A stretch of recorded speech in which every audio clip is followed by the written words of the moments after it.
What's up, Joe fans? Duke45 here, and I am showing you guys an updated look at the modern collection wall. This is just the G.I. Joe side now. I made a bigger wall out of parts I had laying around to house all the new figures I got when I bought that collection. So I'll give you guys a look at it now. And again, this is just the Joe side, and there's only modern figures up here, no vintage stuff. I've tried to organize it in, like 25th anniversary, and then 30th Pursuit of Cobra, all kinds of stuff like that. I know there's errors in here, so just bear with me on that.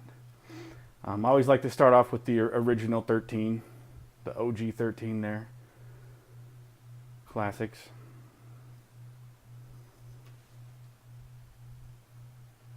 And then I kind of tried to just get to figures that were in the time period following the original 13, and then into like the cartoon series and stuff.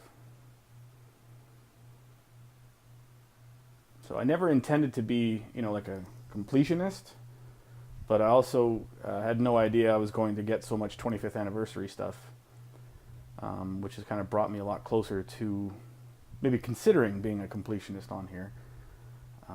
But that's going to be difficult because there's still a lot of stuff out there that I don't have and can't necessarily find. So I was really happy to get the green shirts here. I love having troop building stuff, figures I can use to just kind of fill out pictures and stuff. That's always kind of neat, exciting for me. So I was really happy when I saw these in there. And then this is kind of like season 2 mixed in with comic era.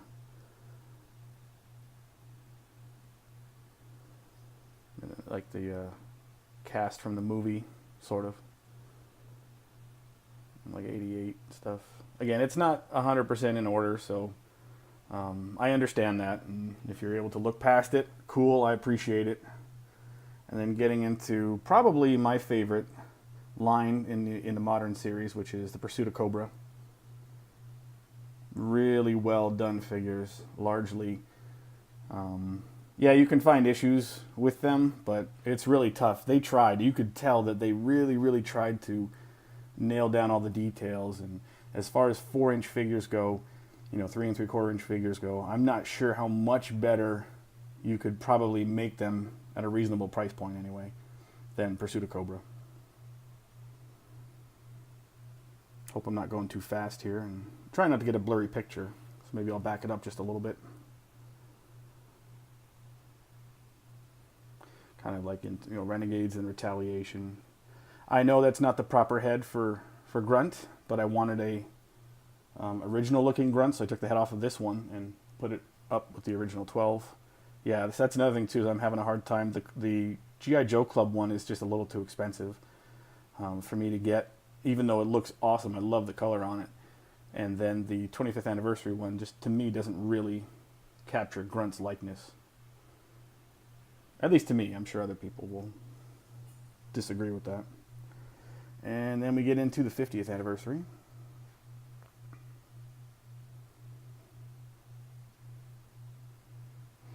Again, sorry if this is kind of blurry.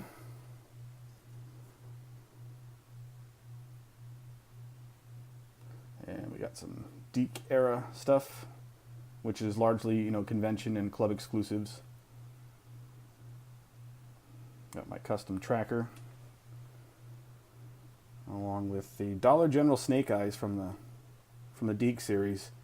I didn't realize how much I liked this one, but I found it at a really good price, so I picked that up. Sub-Zero. Again, I know this one's from the 25th. This Snake Eyes is from the 25th anniversary. I'm aware of that, just kind of ran out of space to put them up after I'd already set up the shelf. More convention exclusives. Tracker, Matt Tracker, cool. I wish they had made more Mask figures. I loved Mask as a kid. I'm excited that they did make him. I'm still hopeful that somehow they're going to make him. I'm not a great customizer, so I don't know that I'll be able to recreate the rest of the line with, Dusty and Brad and stuff, but Bruce. But I'll probably give it a shot at some point. Frostbite, which is Frostbite in name only. This doesn't look like, Frostbite to me at all. It's kind of one of those cost-saving things that they did on Rise of Cobra. All right, moving down here, we get to my Night Force collection. Yeah, you thought you might escape a video where I mentioned Night Force. Sorry. The repaired freestyle.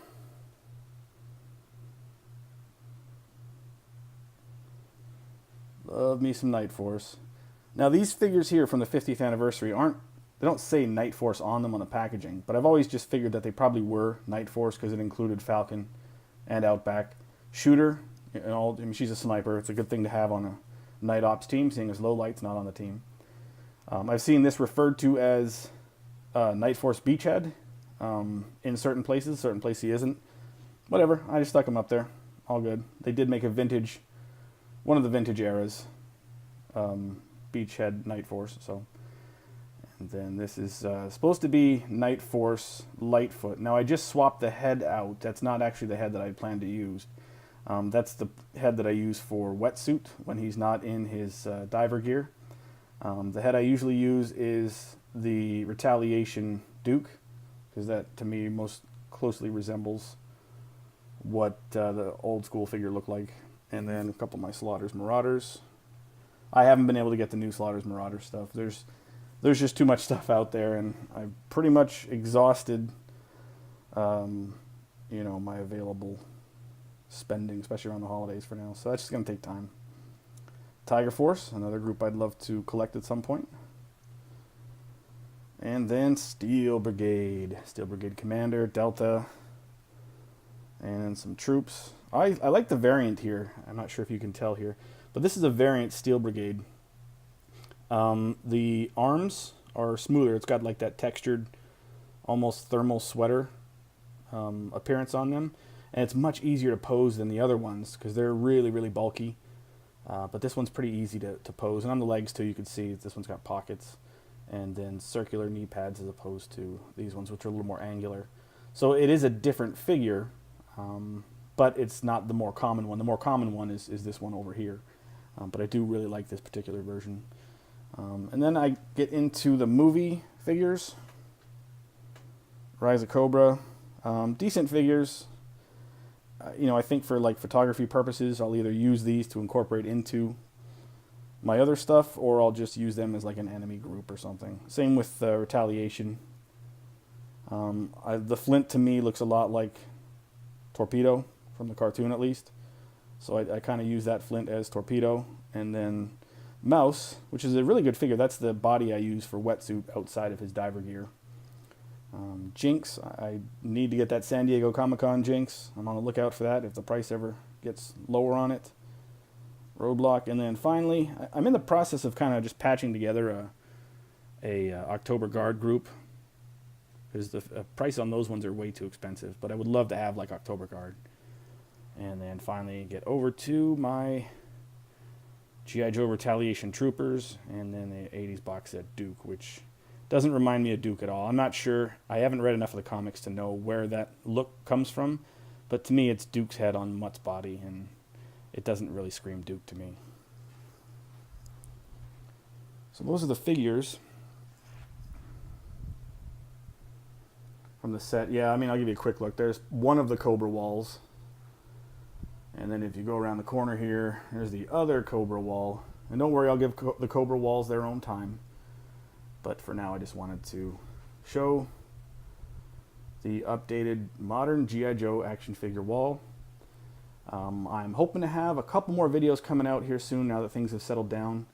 There's going to be a new project that I'm doing. I'll announce all that stuff in the videos themselves. Thank you guys so much for watching and all the support. I really, really appreciate it as always. And until next time, Yo Joe.